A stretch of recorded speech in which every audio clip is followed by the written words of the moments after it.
Welcome to this week's video.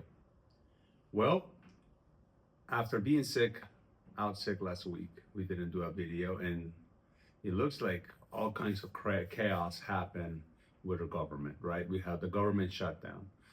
So I sent out 2 emails last week as to what will be the consequences of this shutdown and how it can affect purchasing homes. As of right now, it hasn't made much of a difference. The only difference that is being made is in a specific type of loan called USDA. Those loans at this moment are not being serviced or being produced. So until the shutdown is over, we will be able to go ahead and originate coming from those type of loans. The concern that I have is that this is not looking any good. And for conversations that I have heard, it might look like we're going all the way to November with this one.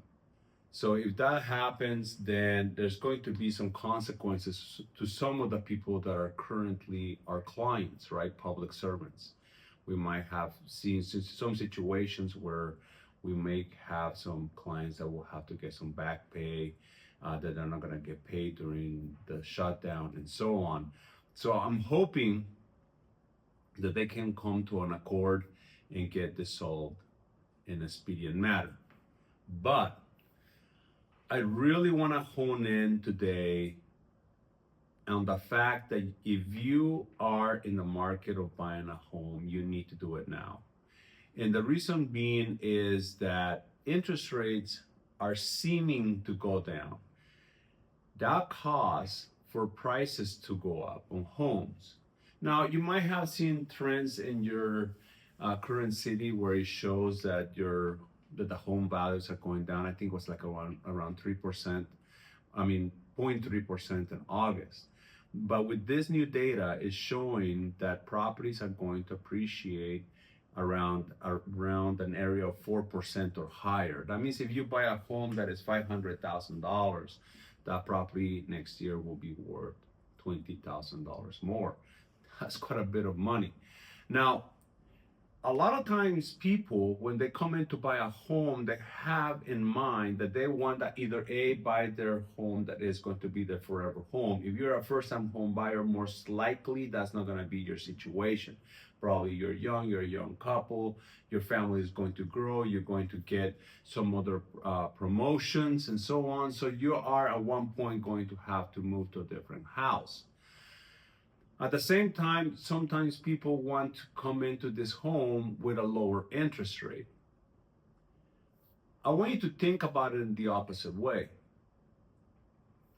The most important thing here, and if we're going to keep the most important thing is getting into this home.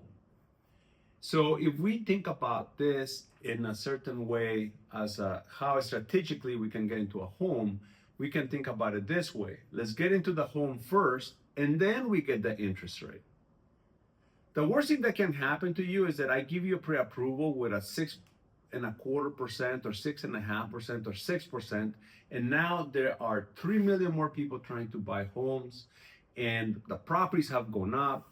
A lot of the people that might be buying homes are selling their homes, so therefore they have a ton of equity, so they can make cash offers, and you are out of the market again. That happened during COVID, where I had a lot of people walking around with pre-approvals for 3%, 2.5%, and whatnot, and they never got into a home. So it's important that you take advantage of this window. Make it strategic. Get into the home first. Remember, with our program, you get what is called the rate guarantee. What that means is that within 5 years, you are able to refinance at no lender cost if you're doing a refi for rate and term with our program. So when rates get down, then I can call you and say, hey, rates are at the area that you're looking for. Let's get you refinance, save you $5,000 to $7,000 through the process, and get you the rate that you want. If you have any questions, don't hesitate to call me. My phone number is 480-542-8890, and I hope that you have a wonderful weekend.